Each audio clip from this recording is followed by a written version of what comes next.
Fanta, c'est à toi. Merci à toi Sarah. Rebonjour à tous et bienvenue. Nous ouvrons cette édition sur ces 4 milliards de francs CFA injectés dans le secteur de l'éducation et de la formation à Fatick. Serigne Mbaye Thiam, ministre de l'Éducation, l'a annoncé. C'était lors du CRD spécial consacré à la préparation de l'année scolaire 2014-2015. Une autre enveloppe de 4 milliards de nos francs est annoncée pour le financement d'autres chantiers à Fatick. Omar Baldé. À Fatick, un tableau éducatif pas du tout reluisant. Malgré les nombreuses interventions de l'État et des partenaires, le constat est amer. Par exemple, lors du CFE, les résultats ont été catastrophiques. Pour corriger ces insuffisances, les acteurs de l'éducation de la région ont fait un diagnostic sans complaisance de la carte scolaire. Il faut que les enseignants soient capacités, formés pour être en mesure justement de porter. La gouvernance voudrait que les populations davantage dans le fonctionnement des établissements, dans le fonctionnement des écoles, à travers les comités de gestion. Lors de la rencontre, des échanges intéressants entre les acteurs de l'éducation à la base et les directeurs nationaux ont permis de lever certaines équivoques. À Fatick, une enveloppe de plus de 4 milliards a été déboursée pour la réalisation d'infrastructures scolaires. Sur cette période 2012-2014, 370 salles de classe ont été construites au niveau du primaire et de l'élémentaire, 7 collèges clés en main, 2 lycées et puis l'inspection d'académie. Les locaux ont été livrés, 14 écoles élémentaires, un centre régional de formation des personnels en éducation, 8 daara modernes dont les travaux vont démarrer en 2015, dont 4 publics et 4 non publics, et 133 salles de classe dans le moyen et le secondaire. Et à cela va s'ajouter maintenant 2 blocs scientifiques et technologiques qui rentrent dans le cadre de renforcement de l'enseignement des sciences et des mathématiques au niveau des établissements. Et 6 collèges clés en main aussi seront construits. Une annonce qui réconforte les autorités académiques. Dans la foulée, les enseignants qui se sont distingués dans le travail ont été décorés. En vertu des pouvoirs qui nous sont conférés, nous faisons chevalier dans l'ordre national du Lion. Avant de quitter les lieux, le ministre de l'Éducation a fait un tour à l'école 1 pour constater l'état d'avancement des travaux de réhabilitation, un établissement où le président de la République a obtenu son entrée en 6e. Le programme d'appui à la promotion de l'emploi des jeunes et des femmes et l'Agence pour la promotion de l'emploi des jeunes seront bientôt déployés à Kolda. C'est à Kolda où le ministre de la Jeunesse l'a annoncé. Mame Mbaye Niang a séjourné au Fouladou dans le cadre des activités de vacances, nous dit Moussa Thior. À l'emploi des jeunes a principalement pris le dessus lors de ce face-à-face entre le ministre de la Jeunesse, de l'Emploi et la Construction citoyenne Mame Mbaye Niang et les responsables des structures et associations de jeunesse basées à Kolda. Ces derniers ont fait part de leurs préoccupations. Monsieur le ministre, je pense que vous serez notre médecin. Vous serez notre ambassadeur auprès du président de la République et nous le remercions rien que pour l'emploi des jeunes, de plusieurs jeunes. Je veux parler de ASP, Agence pour le service de police proximité. Rien que ça, je pense que le président a fait un pas. Et les autres projets, monsieur le ministre, vous l'avez dit, nous jeunes, nous sommes engagés. Nous attendons de vous beaucoup de soutien, beaucoup de conseils et beaucoup d'orientation avec vos services techniques. Des programmes tels que le programme des domaines agricoles communautaires, PRODAC, le programme d'appui à la promotion de l'emploi des jeunes et des femmes, PAPEJ, ainsi que l'ANPEJ, l'Agence nationale pour la promotion de l'emploi des jeunes, seront bientôt déployés au Fouladou. Signe que les préoccupations des jeunes de Kolda tiennent à cœur les pouvoirs publics. J'ai décliné aussi la politique du chef de l'État en ce qui concerne nous, notre ministère. Nous sommes outillés par 2 projets, les PRODAC et le PAPEJ, et surtout l'ANPEJ. Et j'ai fait un résumé des domaines agricoles communautaires qui ont déjà vu le jour ici à CEFA, où il y a 1350 jeunes qui sont encadrés par d'autres jeunes, 60 techniciens et 25 managers. Et ce projet-là ambitionne de créer 300 000 emplois. Donc il y a aussi le PAPEJ qui va financer 156 fermes agricoles et Kolda en fait partie. Ils vont renforcer 17 000 entrepreneurs, les capacités de 17 000 entrepreneurs. Et ils vont créer 15 000 emplois. Et très bientôt, Inch'Allah, je me suis engagé à déployer l'ANPEJ ici, qui ambitionne de créer 113 000 emplois. Le ministre Mame Mbaye Niang a aussi visité les structures relevant de son département, telles que le service régional de la jeunesse, le centre de conseil ado, ainsi que le CEDEPS.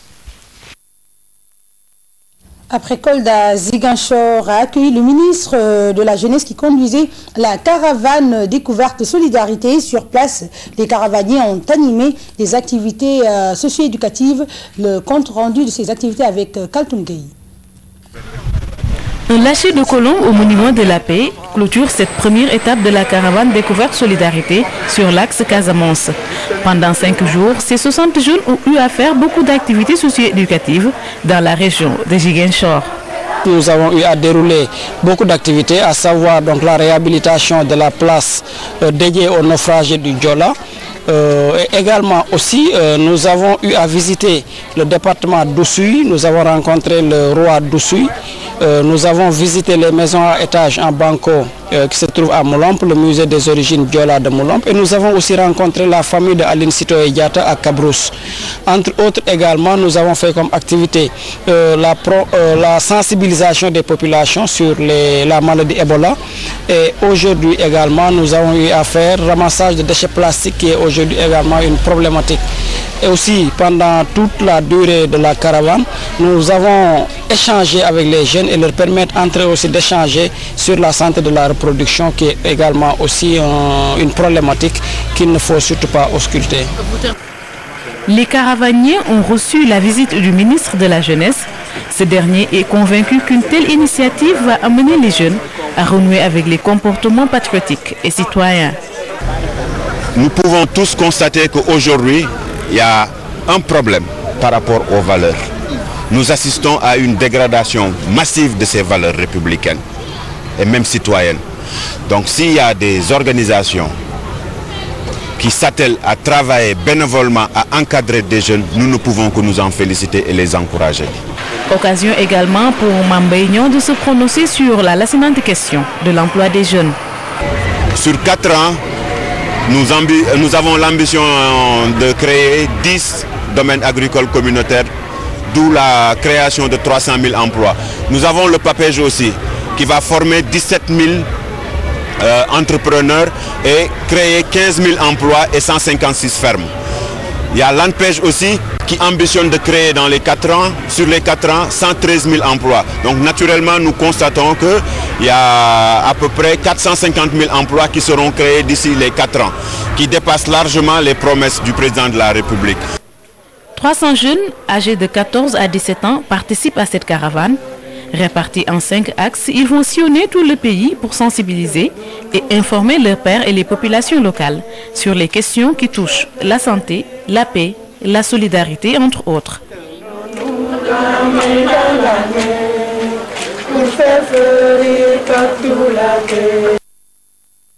Journée porte ouverte de l'ASPIT, c'était dans le cadre de la célébration de la journée africaine de la propriété intellectuelle. Cette journée célébrée à Diourbel était une occasion pour encourager l'innovation et la création. Ousmane Ba, un fils du terroir, a été distingué pour avoir fait des inventions dans plusieurs domaines. Ça est Linko Sissoko.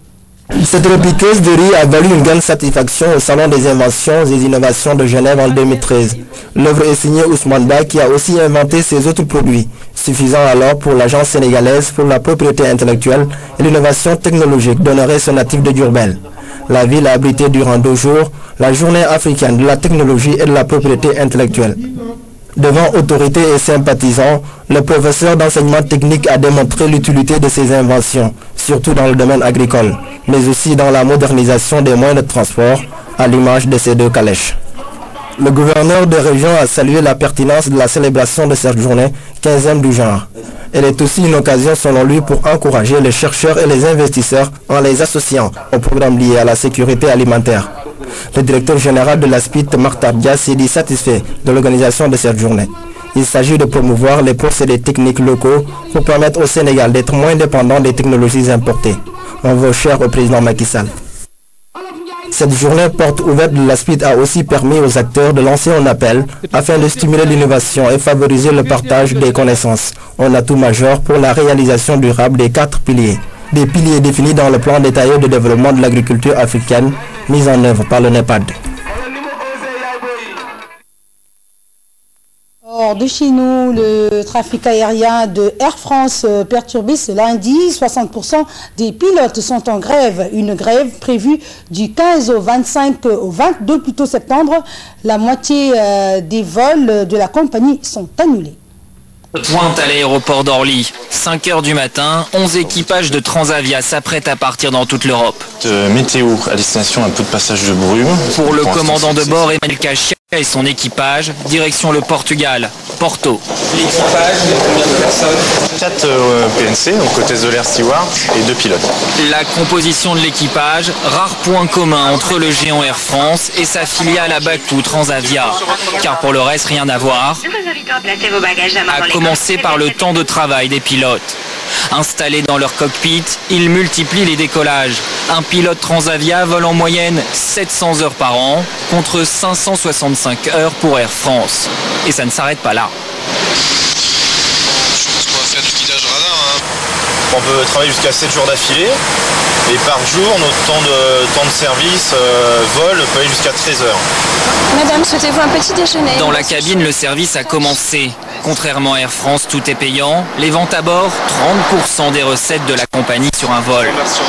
L'appareil arrive à Porto. Escale à marche forcée. On nettoie la cabine pour que les prochains passagers puissent avoir des sièges confortables. 35 minutes chrono, ce qui permet aux avions Transavia de voler plus que ceux d'Air France.